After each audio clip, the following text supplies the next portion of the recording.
I'm Amr from Leapfrog Fight TV. I'm here with Tony. Tony, what's your full name? Tony Myers. Tony Myers. Yeah. So I was speaking to Dean, and I've been chatting to Dean online for a little while. Obviously, I know who Dean is, and we've seen some of your videos and so on. And I'll put my hands up. I didn't know much about you until I spoke to Dean, and then Dean started telling me a little bit about yourself. So then calm down, and there's loads of stuff that you've done in terms of the Muay Thai industry and in terms of UK Muay Thai industry, and you're quite influential in how it started and how it's kind of become what it is now. So I wanted the Leapfrog audience just to get a flavour of your journey, your knowledge in terms of the sport and where you've taken it and so on. So the first thing I would ask you is, like we were talking in the other room and you were talking about like how long ago you started your Muay Thai journey in terms of Thailand and all the knowledge that you have. How did you come across Muay Thai? Because it wasn't that popular. No, it was wasn't. kind of closed off to, let's say, Westerners. So how did you start your journey? That interests me. So I'd done martial arts from a kid and boxing. So I boxed and martial arts from a kid. And so I was always interested in combat sports. And so we'd like karate. I'd done karate as a youngster, probably, until I was about 20. I'd also boxed when I was 20.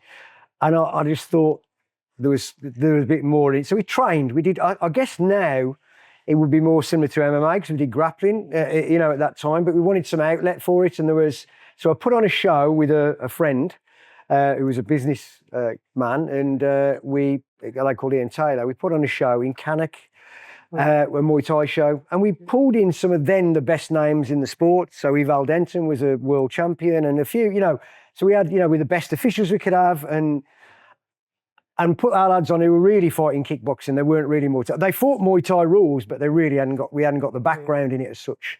And I was impressed with a couple of fighters on that show. One of the lads was called Paul Bates, who had fought in Thailand, but was training with a guy called Tony Moore in Manchester. So I decided to go, you know what, I'm going to go to Tony Moore and have a look at what he does. And it was training with Tony. In the end, I want to go to Thailand. So he introduced me to a gym in Thailand that was a small gym, not in Bangkok, in fact, near its Pattaya. And it was run by somebody called Arjan Tong, who became, I think, the mayor of that area. It was a very small gym, but I got a flavour of what it was in Thailand. So I went the year after and ended up I went to Chiang Mai with one of the lads I coached. I had a lad called Will Hastings, who was then voted in '96. He was voted pound for pound the best fighter in the UK. We had again, it was much less known as a sport, and but we went to France and we went to Holland and went to not America. That he fought in America. And we Ireland, etc. And so from then on, I started going to Thailand. The big influential thing is I went to a gym called Pinsin Chai Gym in Bangkok. At that time, I think it was 90, maybe 95. It was the gym was a real major gym. So General Pinsin Chai was a really influential police guy. He was number 3 police guy in the country, and his gym, got about 6 champions. They're really good. And one of the champions at that time was a guy called Thailand Pinsin Chai. Thailand, who's carried on being a friend now. His son's he's a very good coach. He's now based out of the Chiang Mai area. And a number of other fighters at the time. They'd had some legendary fighters, Berglurk, Pinsin Chai, Sangchurn, Pinsin Chai. These were legendary multiple champions. And I was impressed by the attention to detail. So when I'd boxed and relying on toughness, not on skill. And so I was really interested to see how skillful these guys were and the attention to detail they got. And my coach, who became my coach, was there, who could speak English, called Pimu, Chokjai Chana Krutsuwan, who's Pimu. And he took me under his wing, really, and it was him that I started asking about scoring, about techniques. So I'd have a notebook of video at the time. I've still got some old footage, to be honest, at that time, 95, where I've got Thailand kicking pads, etc. And it was him I went to Lumpini. I was used to boxing, went to Lumpini, Rajasthan. I don't understand how it's scored. I don't understand why he's won. And he gave me time. He'd sit with me after the training and he'd go through exactly why. And he said, look, I'll introduce you to some judges and officials and you can ask them. I'll translate for you. And it was that was where the journey came, both attention to detail, because he was very much inch detail. This you do this for this you do this for this. And I was impressed with the guys at the gym who were also really had attention for detail. And that's where I got into Muay Thai, I guess, proper. So it was about Muay Thai as an art, trying to understand the traditions, understand it. And Pimmy took me around a range of gyms to show me. So he set up his own gym in the end, but I'd go to Luke Banyai was again gym of the year, and it was not a very posh gym at that time. Lots of foreigners didn't go. There was not even canvas on the ring; it was carpet, and they got 3 bags. But these guys were producing sensational fighters, But the fighters, again, it was that obvious hierarchy. You got, and I remember sitting in General Pinsinchoi's kitchen, and the boxers queuing up, and he was handing out, sort of vitamins and that to the boxers. It was very hierarchical, and that's the nature of Thai society. Still is, I think, but it was that social hierarchy. And Muay Thai was very much a sort of lower class sport, even though there were people who were very bright and, did do well afterwards. And did well in terms of, later on it was very noticeable that that's the way it was. So that's where I get interested in it. That's where I then wanted to say Muay Thai didn't look anything like, in the UK, it didn't look anything like it did in Thailand. And I wanted to say why. So in 98, I brought my coach across, brought several Thai fighters over the years, brought over Duo Kongodom, who's now got a gym in Hong Kong, married and got a gym there. He was had a great fight against a legendary fighter at the time, Anawat Kausamrit. Really good Omnoid champion. Didn't get the chance to fight for Lumpini Rajamnern. Thailand Pinch was both champion of Rajamnern and Lumpini. So these were very top stadiums, and at the time there was the golden. The Thai is now called the golden era Muay Thai, sort of the 90s through to 2000s. That period where the legend, Samart Payakaroon and Somlak, Sorkam Singh, and then Sanchar. It was that period where you got these legendary fighters, and that's what I got interested in. I brought him in and said, "What do you think we can do in the UK? Why do you think it looks different?" And he'd give some feedback on it and say, "You've got to start with. If you need to start with judging and refereeing, if you get that right, people will follow suit." And that's where it stemmed from, really, an interest in doing that. What did it make you want to do it? Like, there is a bit where you're gaining this knowledge, but there is also a desire to obtain that knowledge. And you touched on it in the other room, and I kind of would like to touch it to the camera because you're a professor, you're kind of like a student of the thing as well. So, what was it about Muay Thai that really interested you? What was it about that analytical mind that you got that kind of took it? Because in that same scenario, if I was there, the outcome might be completely different. Yeah, of course, we're all individuals, aren't we? So I always like to learn. Now, I'm an academic, but not from a traditional academic background. So I didn't do an undergraduate degree. So I got a professorship and I got a PhD and a master's, but I didn't do an undergraduate degree. So I've always been very much right from the off, very interested in things. So I'm very sort of motivated by trying to understand things. If I don't understand something, I really want to find out about it. And so I don't understand this, but it looks good, is one motivation. But I'd had a background in combat, not necessarily, I'd done some sport, but I'd worked on the door for 20 years. I'm small, but I was always like, I'd run the door here and there. It was a different time period then, so very different. So I was always interested in combat, always interested. I got my family and my granddad and his dad were all boxers, the combat. So I was always interested in that. That's always been an interest. And I was interested in effective combat. I'd been in altercations when I was working on the door, and I was interested in what worked, which is why I sort of experimented with how can we change this traditional martial art. And when I saw Muay Thai as it's done in Thailand, I was going, do you know what? This is super effective. These guys are cool. They're not aggressive in the sense that I might have seen in some sports. It was skill, toughness, but also that attitude which I really liked, which was humility. So I got Thailand Pinching Jai going, "Oh, I'm good at Muay Thai, but I'm not good at this," and somebody else is. That humility of saying, they weren't saying I'm the big I am. I really like that because I actually quite like underdog. I'm a fan of the underdog, really. I always quite like the underdog. But I guess it's that enthusiasm to know things, So, as you mentioned, I'm a professor. The reason I did that, I do statistics and quantitative methods. I was really bad at doing that when I first did a master's. So I just couldn't get it. So I really wanted to investigate. So I really And that was the same. I didn't understand the scoring. I wanted to understand it. And, it sort of snowballs really. When you understand something, you get a passion for it. I was always passionate about combat sports. I became passionate about Muay Thai when I saw it and was immersed in this culture. And more than just, understanding the history of it, understanding that, it was a very different culture than the UK. And I like that. I like the fact that this combat sport wasn't about being macho. I had a belly full of macho people on the door. And I realised working with people, it didn't matter how hard they looked. You couldn't tell how strong somebody was or what they did by the way they looked. And this was very similar. These guys, if you'd have seen them on the street, they wouldn't have looked special, but they were very special. And that was interesting to me. So it then motivated me to study it academically. I got the opportunity to go, do you know what? There's nothing really done on this. There's the odd study, sociological study, really. There's nothing been much done at that time on this. And so it was a chance. So I got a chance to do a PhD. I want to do it on this. I want to try and make a difference in the sport. I want to try and see why is it consistent in Thailand? Why is it not consistent here? Why is the scoring different? And how does that actually feed into the way the techniques and the way people train or not? And could we make a change to make it better in the UK? And in the West, I guess, because it's we were very driven, I guess, and they were very strong fighters in Holland. So the Dutch fighters really came from a Kyokushinkai background. They trained in kickboxing in Japan. They did train in Thailand, but the scoring was very different. The way it was scored and the emphasis was very different because of that. So I was interested in why is Thailand different? How is it ended up?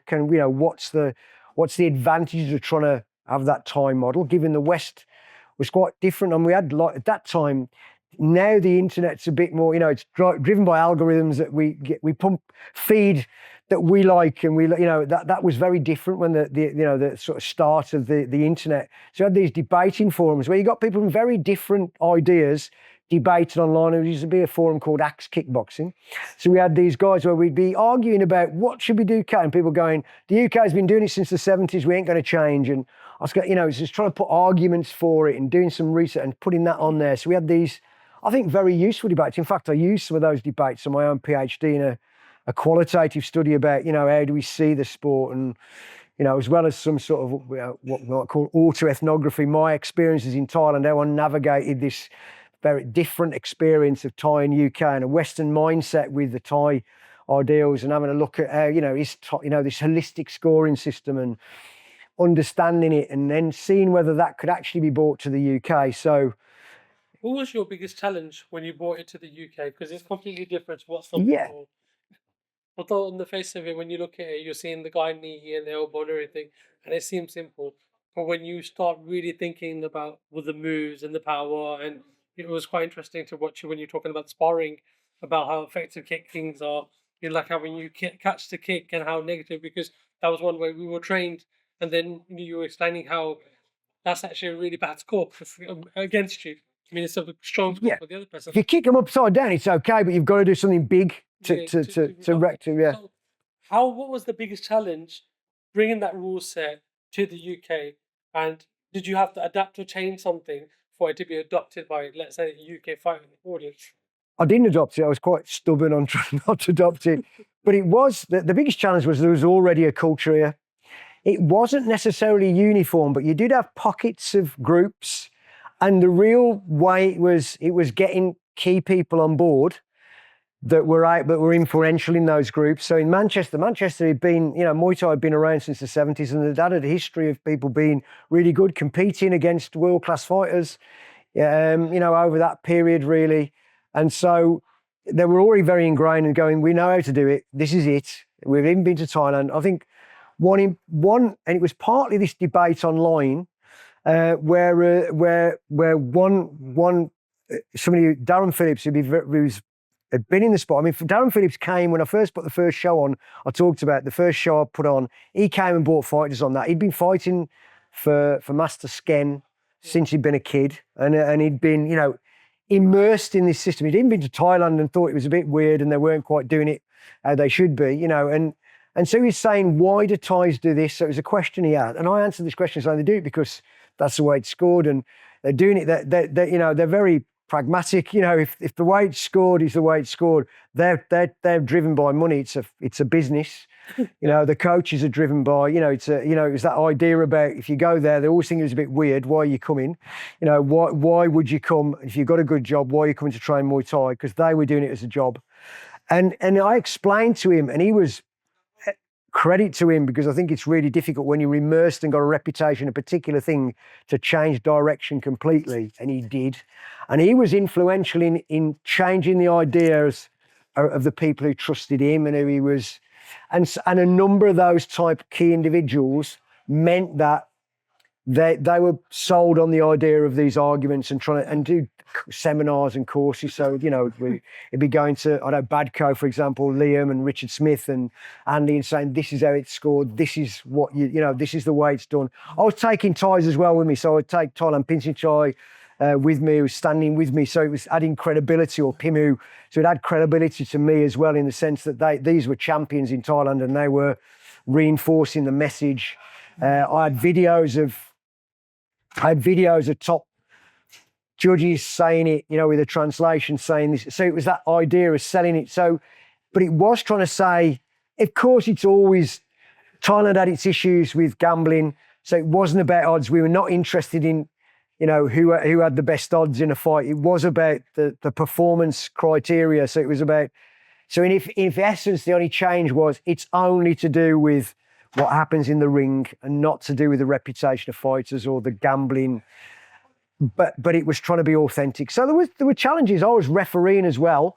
So I'd implement, and so somebody brought me on, I was you know, refereed a lot of shows for different bodies, but I'd go, look, if I'm refereeing on the show, this is the way I'm doing it.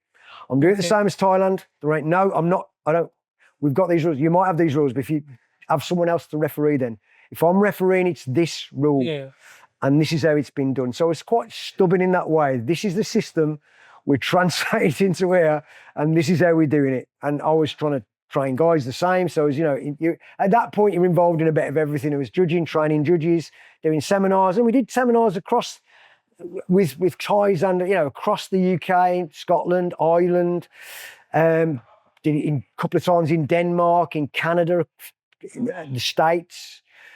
To try, and we had some people from the States going, we were interested, and they were interested because of the other people involved who were, you know, who were developing and really good. And, you know, like Liam, they knew Liam Harrison and Andy Howson at the time. And so they were interested in it. They came over, did it. They used it in America. We did something called the Unified Rules. They then set up their own body because they realised people, you know, it was a very different place in terms of getting in athletic bodies of state-based stuff, and, you know, already got businesses there, so it was more. So they then went to the amateur sport. They adapted it for, you know, for the amateur sport there. But it was that idea about this is consistent, again driven by research in a way. I had these ideas of saying, is it backed up by research? We were able to use this system and say, can we apply it to somewhere that's not Thailand? Thailand's very consistent. We found, you know, did a study where Thailand 50 fights. You know, 92% consistency, a few points different in terms of the scores. In the UK, very much different. You know, it was like 70% and not so, you know, that means there's 30% of people with different decisions. Interviewing the people here, they all had very different ideas of scoring. From their training, their background, you know, and some people have come from a kickboxing background, some have come from, you know, Thai boxing in Manchester area, all sort of different experiences. And it was saying, if we train people, is it just the fact that these people have been brought up in Thailand and really understand the culture of watching it on TV, some kids, and work together as a professional group? Can we train amateurs, interested amateurs, to do the same thing? So we had a group of people, did the course that I'd been delivering based on the Thai scoring, videos of, you know, all sort of gone over there, video Thais kicking and saying, you know, asking them about scoring. Did it here, and we did a study where in the end, train people, they had to pass a test. When they passed this, we got 97% agreement over a year on 50 random fights. So again, randomly selected. So it is, the idea was it is possible, and that scoring criteria is impossible. We had a look at other things like crowd noise, because we're saying that, oh, hang on, we've seen here that the judges seem to be swayed by, were they swayed by the crowd? So we did you know, did a study on the crowd noise affect it, and again, a year-long study where we had managed to, again, I was involved in I was the head of a number of judging, but panel, sort of groups at that time. So we were able to say, we want 4 judges, 3 are randomly selected, and they'll be the judges for the fight. But all 4 judges submit the cards for research. 2 of them will have noise cancelling headphones on with white noise pumped through. 2 will be judging it, and it'll be randomised. And we found it did. It changed the decision in about 13% of fights. Oh, wow. So it does make a difference. So then again, how do you put that into training, knowing that? When you talk to them afterwards, it wasn't always about the crowd noise. Sometimes about the corners influenced me. There's somebody there in the corner who's a really famous trainer and the fight is good, and I'm listening to them going, you're winning, and I'm influenced by it. And different judges were different, but they were influenced by different things.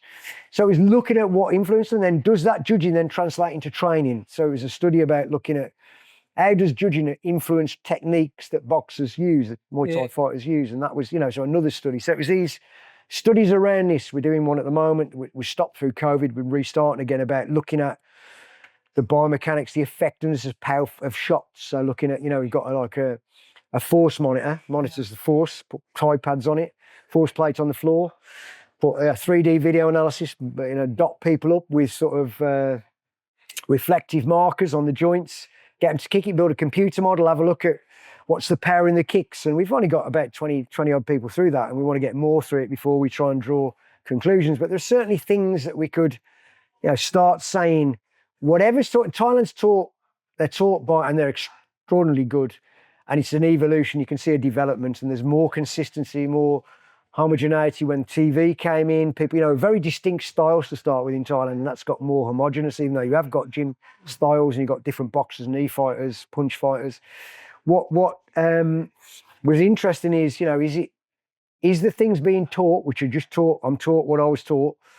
Sometimes they didn't do what they were taught. They were actually doing something different, but they were teaching usually what they taught themselves. Yeah. Is that effective, or is it actually biomechanically less effective? Is there something we can do and tweak more efficiently? And that's the motivation behind that. So it's an ongoing quest for trying to say, we're doing it right. How can we tweak it? What can we make it better? Why are you doing it? Because it's like, I can see the passion in when you're saying it. Do you know what I mean? And I think you were saying back then that you started with the rules and stuff and the judging and the scoring back in the 90s. So you're talking about like 34 years ago now, and you still have the same passion. And I've seen you coaching, and I've seen you hit the bags. You still have that drive in you. What is it? Why is that there?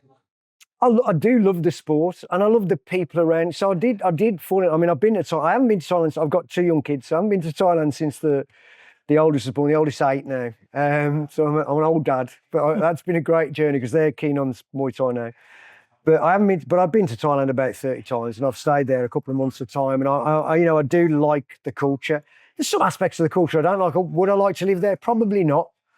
But I do the sort of, I do like the culture and its attitude, and I do like combat sports. So I think the thing I like about Muay Thai is the emphasis on skill, the good boxers using skill and spirit. I mean, I do, toughness and spirit, but the skill. And I like the people I like the people I've worked in the UK, and I've worked with a number of people who've won titles. Dean's won several world titles, and that, and he's been, you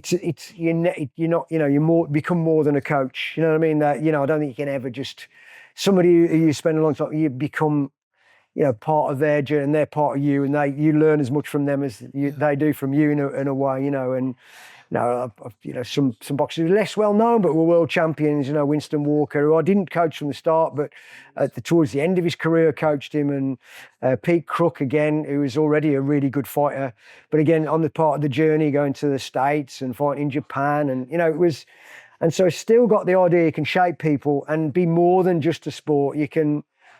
Some of the kids, it's about, can you use Muay Thai to do something more than just teach them how to fight? Yeah. It's about more than that. It's about dealing with the pressures of life. It's about, it's about our work. The university I work at is a widening participation university. So it's kids who've first time to university, have got big barriers. I see it at primary school in the queue. I see kids now who I know there's a huge gap already. They call it an attainment gap. There's already a gap there. And if they can do something that can bring them, that can give them a better start in life or a better, a better boost up in life and say, look, you're as good as anybody else, really. Do you know what I mean? I've seen people who've had no confidence in anything, who've done Muay Thai and they've got confidence in other things. You can see them developing as people. Muay Thai career is short. But the likes of Garby saying there's Muay Thai's. You ask him, it's revolutionised. It's been a massive influence on how he's gone. About his life, and it's that that's still there. That it can change people's lives for more positively. Do you know what I mean? I think that's really important. More than you can produce fighters, but it's more than that. Compared to when you started to where Muay Thai is now, where does it compare to where it was started? Obviously, it's a lot busier now. Obviously, there's a lot more shows and so on. Yeah. But I'm quite interested to know in terms of the judging and the scoring. There's always a debate online regarding have this fight and that fight. Compared to, let's say, when you started to now, do you feel it's in a better place? Do you think it's lost its way, maybe? I think overall it's a better place than it was. I think it has lost its way a little bit because I think you need to keep. I don't mean in technique. I think, generally, if you look at the technique now, generally it's better, it's than it used to be. There was always good fighters. There's always been people who can hit hard and are passionate and can fight. But I think technically that's partly the judging, but I also think it's Thailand opening up its doors, making it accessible, being able to teach. And there's a massive amount of knowledge in Thailand and people have been able to go over there and immerse themselves. Of course, the commercial interest. So there's always a debate about where you go and if you can get a Thai coach to be bought into you as a person, then you're more likely to get more out of it. And there are definitely gyms to go to and ones not to. But it is that you can go and learn. And so people have got better understanding. There's, people have done really well internationally. So UK Muay Thai fighters have done well. So they're well known now internationally, which adds to both the interest in the sport and the platform is different. The media platform is different. It's seen as nobody really knew what Muay Thai was. If I speak about Muay Thai at university, the odds person know. Now people know about it. They know about MMA. MMA's had an influence, on that, and the fact that people train BJJ, Muay Thai, boxing, and wrestling. That's had an influence on its popularity and people being interested in it. So I think judging. Well, hopefully it'll get to where it was. I think it was probably consistency was probably better about 6 or 7 years ago, but I think it's still much better than it was 15, 20 years ago. And people do understand more about the score. Sometimes it's the nuances they maybe not get, and it's constantly never thinking you're there, and so the judge is prepared to retrain all the time and get, and I think that there are initiatives in place to try and do that. They're trying to. I think the influence has kind of gone more to the commercial side of it and not so much in terms of the technical side of it. And that's a little bit lost. I watched a fight. I can't remember what show it was. I think it might have been Immortals. Watched this fight and I had this one fighter win. I just in my head, I went, he won, and the decision went the other way. And my initial reaction. I mean, I didn't post this online, but my initial reaction was robbery. And then I was chatting to someone that's a little bit more knowledgeable in these fields, right? And said to me, no, you got to watch in terms of the strikes and in terms of what they get back. Yeah. So he might have hit you with a really hard strike, but the other guy's giving you 2 or 3 back. The other guy's done this in the clinch and this guy's done that. So I watched the fight back and then I can't argue with the decision. Do you get me? However, your layman that watches the show and thinks that was a robbery and doesn't understand it. And I sometimes feel, even like we're guilty of this, that we want to push for the numbers. You want to push for the growth of the sport. But you're missing the bit that is the fundamental part of it. Like you said there, the basics. Like if the basics ain't there, you're kind of losing the heart of it a little bit.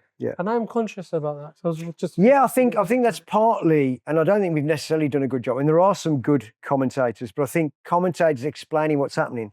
Again, I did this story, it's not been published yet, on about how influential commentary is on people's perception of who's won. So this was a study. It was a randomized controlled trial with 500 people doing it.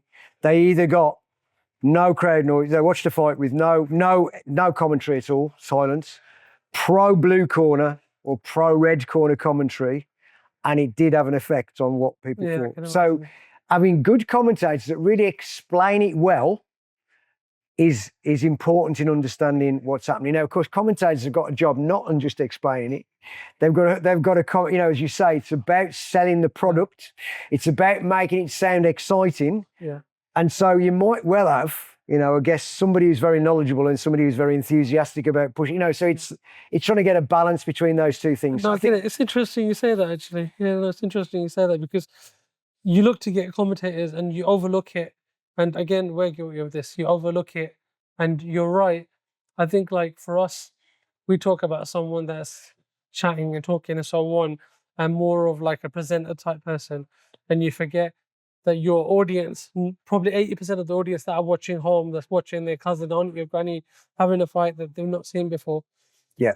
You need that person to be the specialist in it, to actually explain what's going on, not only he's scoring it, to educate them a little bit as well. That's interesting. Because I think that's sort of, I just remember, you know, people saying, oh, you know, it's never going to sell. Oh, so it will sell, but it depends how you sell it. Do you know what I mean? This was a long time ago, but Muay Thai is never going to get popular. Well, it can. It's about how it's sold.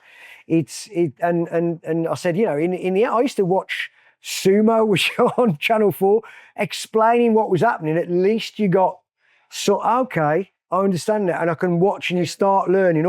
And that might be cricket if you're you know, if you've been born outside the UK and have known nothing about it, you're going, how's this work?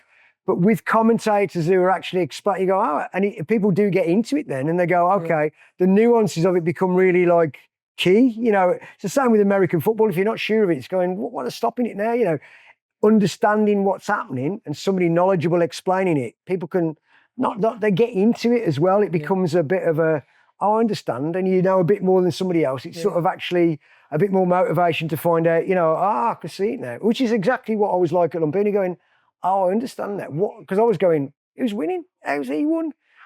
And when I understood, I go, I can see now.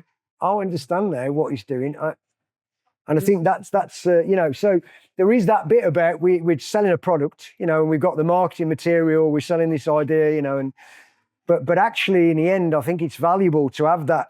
It actually potentially connects with a different audience, you know, and that idea, you know, maybe grow the audience, but a different audience than. Yeah. No, you're 100%. You're 100%. See, sometimes what happens is that people look for the easiest solution, and the easiest solution is to just copy the boxing or copy the MMA, and not necessarily find your own place. Yeah. Because your audience is different. Yeah. In Muay Thai, like we put on shows, but I'll cover a lot of shows, and the audience at a Muay Thai event are completely different.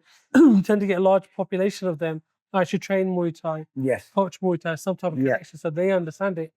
And what you're doing is you're doing commentary and stuff, and you're catering for an audience that maybe is not as engaged with it in the first place. Yes. Engage with that audience, educate them, and then that just has that ripple effect across the industry. Yeah, I think so. I think so. Coming more, not like modern time, let's talk about Dean. Yeah. So Dean walked into your gym. What did you think of Dean? And well, it's like I never have an idea about somebody when they come in. So it was two people. He came in with his mate, Rich Wayne. They both came in. In fact, I used to teach at different gyms. So I used to teach in Cheltenham, then moved to Wolverhampton, you know, like in the day and the night. So early on, I'd go to Cheltenham, then I'd move to Wolverhampton, and then I'd finish off at Rugeley, which was the gym I had. So Wolverhampton was Trojan, Wolverhampton. So there was other coaches there, but that more session on that night, Dean turned up with his mate, and he wanted to try. I mean, this Dean, I didn't know at the time. I had no idea that he'd had cancer, and he was, you know, that he'd had his stomach removed. He was still on chemo, and he wanted to get. He just was a person coming in, and it's just about sort of engaging with somebody and saying. And it was, I guess, after a few seconds, what I noticed about Dean was that he was quite cool-headed, and he was actually intellectually engaged. Yeah. Perhaps because he didn't feel strong at that point. I don't know, but you know, whatever that was, and he was interested. And I know, talking to him now, he didn't think he was very tough. In fact, was, but you never know. You know what I mean? Nobody knows that until you've tried it.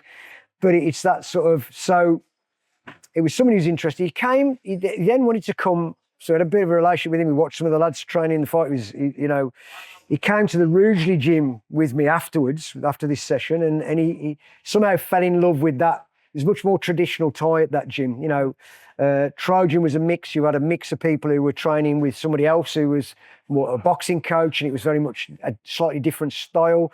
And I was brought in because of the style I had, so I had variety to it. But the gym I taught at in Rugeley, which was the same name as this, Pracho Sua, was very much more traditional. This is where we had all the Thais. This is where it was much more traditionally Thai based. Training was very similar to a gym in Thailand, and Dean took to that, and our relationship developed from then. Really, you know, he was keen, and Dean's very much in terms of watching people and role modeling. You know, so he saw some of the Thais. So sometimes if I couldn't explain a concept, but he'd see somebody doing it, he'd take it on board. You know, he'd learn that, and so it was trying to engage with the way he learnt, and you know, and I saw potential in Dean. It was his cool headedness and his intellect, really, even though also the fact he was tall and strong for his weight, and you know, he was carrying no weight at all, meant that he had, you know, his sort of knee fighting would be good. You know, he sort of saw, hang on, you know. Did you see a little bit of you and him? Not really. I'm not in the sense of body type or style. Because he's quite, you know, you say you said about him being intellectual. You're quite. No, I think yes, yeah. No, well, I did maybe in that way. Yeah, I think he's different, but I did see the fact that he was sort of intelligent. You know, I'd say, to be honest, because when I was a fighter, I wasn't intelligent. Do you know what I mean? It was like toughness and whatever. And it was only when I started coaching I was realising that wasn't the best way. So he did certainly. He'd be like the person I'd like to be like if I was a fighter, rather than what I was like. You know, I mean, that's probably not so true. In a confrontation on the street, I would be using my head because there'd be different weights. But in boxing, it'd be like I'm treating it as this is like I'm tough. I'm going to be stronger. I'm tougher. And Dean was much more clinical. He was what I'd like to have aspired to be as a fighter. You know, rather than what would have been like myself. And you know, so he was absorbing stuff, really interested in it, and he was always prepared for a challenge, because the idea and the gym really was based on the fact, look, we're not putting you against an easy opponent. So I'd had Will, who Dean sort of looked up to, so he was so you know, these people who came before Dean, really. Will had, say, he had 60 fights. His first 4 fights he'd lost, but they were all against people who really probably shouldn't have fought. Oh, okay. And he never he didn't lose for a long time after that. You know, he didn't lose many fights in his career at all. And as I say, became pound for pound the best fighter in the UK. Combat Magazine was a magazine at the time, voted him. You know, he was a really good fighter, knee fighter, punches and knees, really. Dean was a better kicker. You know, better in the end. Dean was better technically. But because it was a learning journey, so every new generation, we tried to get better technically. Do you know what I mean? Let's get it better technically. Let's keep that spirit, keep that idea about, you know, we had another guy called Yuki Fung, who was the same time as Will, who was small. He was always fighting guys 5 kilos bigger. He had that heart. He was, you know, he'd never mind how many fights he'd had. His first fight, he was fighting somebody, and this was more bad for being a promoter going. I put a first time fight against the British champion, but he gave him a hell of a fight. He lost. But do you know what I mean? He had that heart of a fight, and it was so keeping those passions about that. Yeah, you've got to be tough. You've got to have the heart of a fighter, but learning the technical lessons, you know, what else can we do? And so Dean had the benefit of that.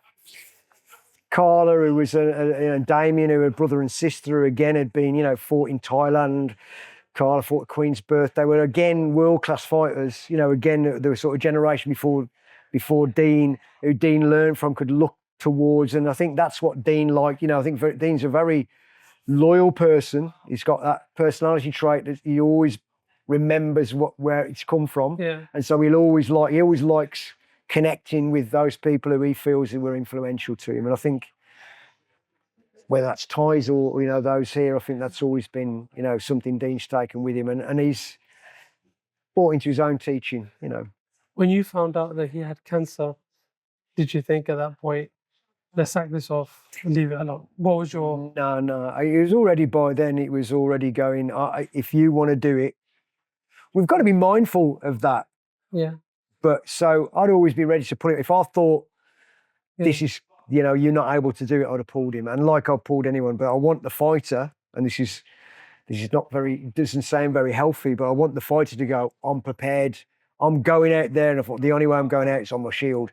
the corners to look after him. The corners, if I think it's wrong, I want to pull him out, but I want the fighter to go 100% out there. I'm not going to give up ever. Yeah. But the corner will pull you out in safety. So I was always mindful that might happen, but it didn't. You know, he was always strong. He was always listening, even when he'd had some challenging fights. The one fight in Scotland is a sort of a Power of Scotland show against a French fighter who's very, very strong.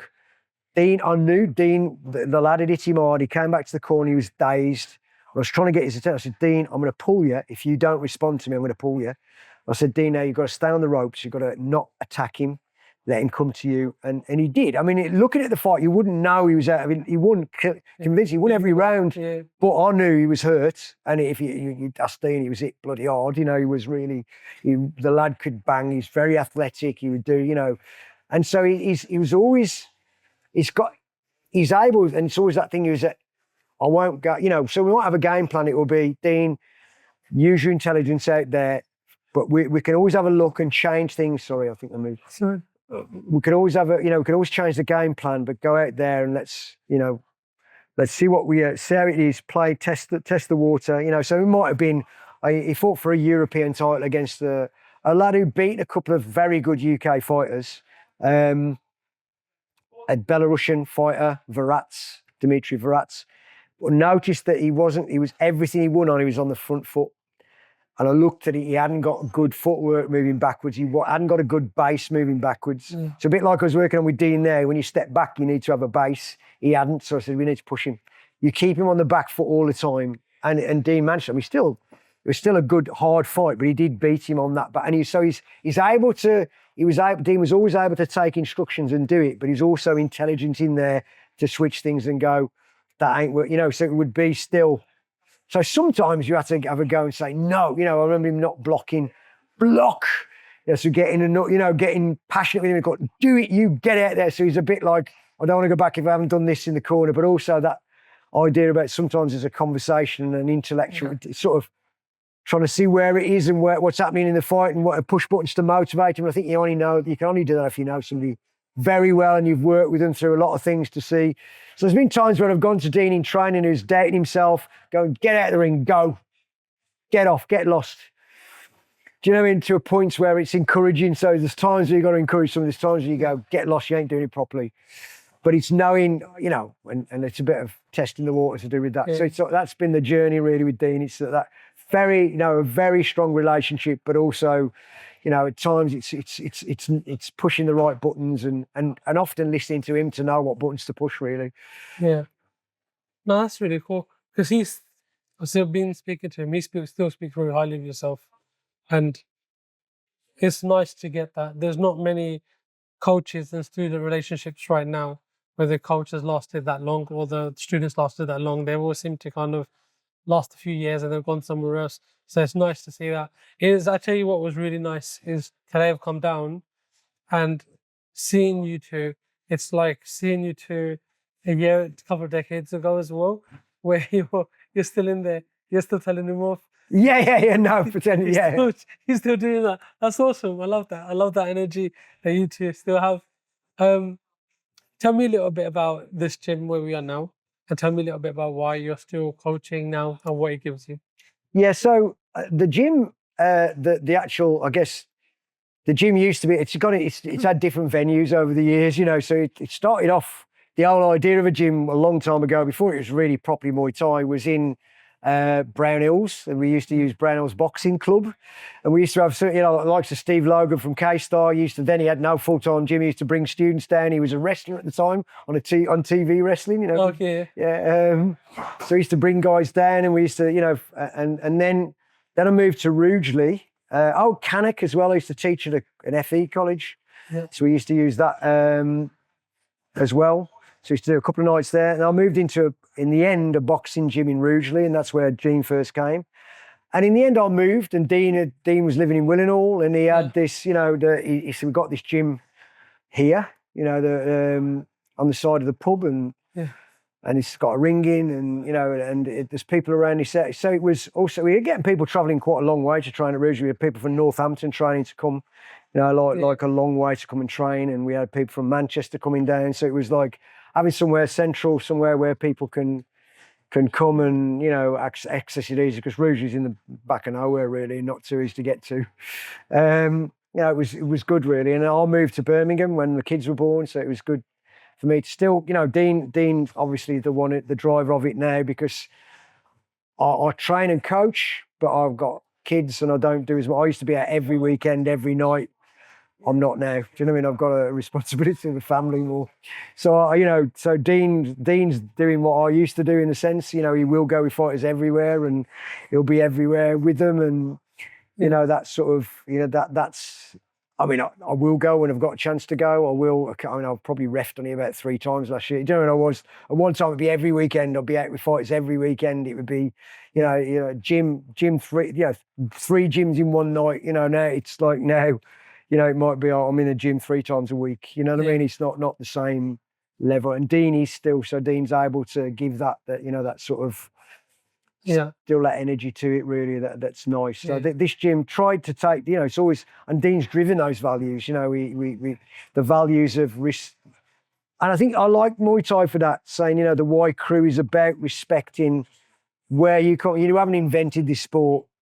You're taking on board lessons from the past, right? Not just your own teacher, but your teacher's teacher, your teacher's teacher. It's that, you know, you're passing on the knowledge that someone's passed on to you. You might modify it, you might change it for the time, but that knowledge is coming from somewhere, and respecting that. You should, yeah. Nice. I think even like your journey with Dean is kind of what you said, like, oh, we just walked past, right? Kind of similar to him, how he changes his life, right? And everyone looks, say, too short term. You come in and you get your fitness and then you fight and so on. But there's a different element to it as well. So you know how, like, you just alluded to it just a little while ago, how you were going out doing your reffing and going out to shows and all of that, and now Dean's kind of doing that bit. Yeah. So you know what I mean? And that he's picked that up and from yourself. Well, it is that more, you know, it's more than just, it's I mean, for example, Dean going into university and, you know, doing a degree and trying to support him in saying, I mean, I wasn't at the same university, but saying, look, you can, you know, I know the game. So it's sort of, you know, and giving people a chance who might not have thought they'd got any chance to do some of these things. Yeah, you know, and so Dean can do the same with people. You know, you see people, he worked in schools where you've got kids who are, you know, off the rails, and how can you show them, you know what I mean, how can you support them? And I think that he's done a good job on that. He connects with people. He probably connects with people I wouldn't be able to connect with as well, to be fair. Do you know what I mean? Fair enough. So coming towards like the end of this, yeah. Where do you think Muay Thai is now? What do you think Muay Thai needs to do, or what do you think is missing something now? How do you see it? I mean, I think it's very popular now. I think one is good, but it shouldn't be the only thing. I think it's a bit like 2020 cricket. You still need that, I think, that base and that cultural base, I still think we need to maintain. And, you know, and that still can adapt. I mean, the sport, like anything, adapts to the time period, adapts, you know, and I think it's still making sure that we don't lose that. It's bigger than just the sport and just the commercial product, you know, that it's more than just a commercial product. And if we can retain that and develop that as well, I think that'll be good. So you showcase things in different ways. I think, you know, it can be done. It's in that sense a product, but it's more than just a marketable combat sport. And I know other combat sports are as well, but, you know, Muay Thai's got a particular thing it can give to people. So there's a question for you, like you just come up, because you're more of the traditional base of Muay Thai. What do you think about, whereas now there's a lot more shows that will put the MMA gloves? Because like even for myself, when I watch the Muay Thai fights and MMA gloves, it's not Muay Thai for me. It's because the guard is not the same. You can't defend the same. Your strategy can't be the same. It's completely different to what traditional Muay Thai is. So do you feel, and don't get me wrong, I'm not saying rubbish one or the other, but do you feel that the gloves part of it kind of takes away from the traditional part? Well, in a way, I mean, the argument would be it's going back to couture. So originally Muay Thai had bandages. Okay, they didn't have gloves. Do you know what I mean? So they were, but the style was very different as well. So I don't think you should stop that development. I just think that you don't lose the other bit either, because I do think there's lots of benefits about that 5 rounds with bigger gloves on that adds to, you know, and adds to the skills that can be used in the other. And even though it's different, and even though you have to, it's a transition that you're going to get. I think, you know, it was there was no rounds, and there was, you know, or you know, you had bandages with knots on the bandages. That was the way it was fought, and you still got that on the Burmese Thai border, you know, where you've got Myanmar, where you've got that sort of fights. You've got headbutts, and you know, we had, you know, various things. You know, no hip throws now, but there was hip throws up till, you know, no knee in the groin now. You could knee the groin, you know, you could grab the ropes and knee the groin. All those are transitions over periods. So we might talk about.